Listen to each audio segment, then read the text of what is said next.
Zala could not remember her first home very well, except that it had been dry and hot and sandy, and that her mother had cried a lot and they had rarely gone outside. She did remember the boat trip and her very first glimpse of the sea.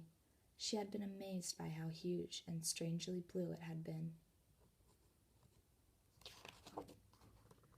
Zala had liked the boat at first, but after a few days she got very sick. Her mother had held her tightly and told her they would be in their new home very soon. They would be starting their new life.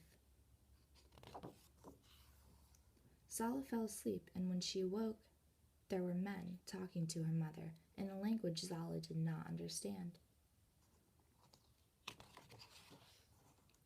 That was all Zala remembered before they had lived at the center.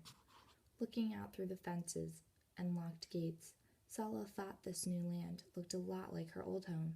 It was dry and hot and sandy. There were guards who often smiled at her, but would not let her go beyond the fences. She didn't know why. They asked her mother if this was their new home. No, her mother said. We'll only be here a little while. Then we'll start our new life.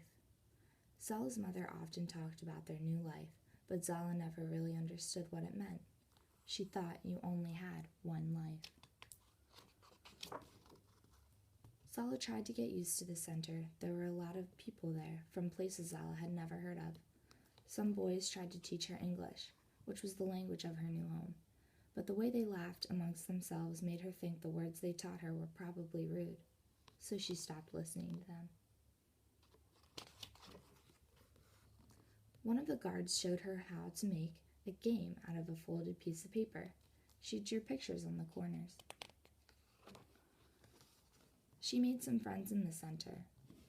One of her friends was a tall man whose skin was so black it sometimes looked blue in the sunlight.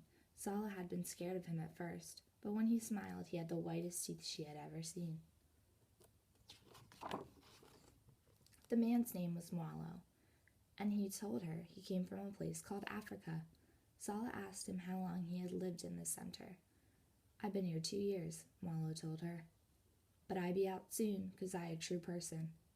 Zala wondered what a true person was. A true person has all his papers, Mwalo said. If you have all your papers, you are real. You can say who you are, and they let you out of here. Zala told her mother she wasn't a true person because they didn't have any papers to say who she was. Zala's mother shook her head. No, Zala.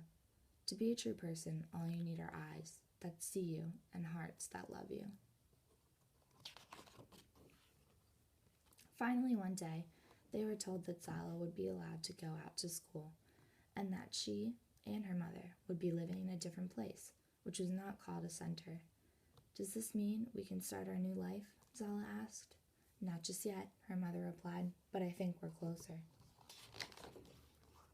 Mwalo came to say goodbye to Zala. He gave her a little beaded doll that a woman found from his village had made. Zala was sad that he was left behind because the men still couldn't leave. Mwalo told her not to worry. That night, Zala rode the bus and saw the city for the very first time. Zala waved from the bus window, and a woman on the street waved back, smiling. Zala looked up at her mother, who was nodding off in the seat next to her. You were right, Mama, Zala thought. Eyes do see me and hearts do love me. I am a true person.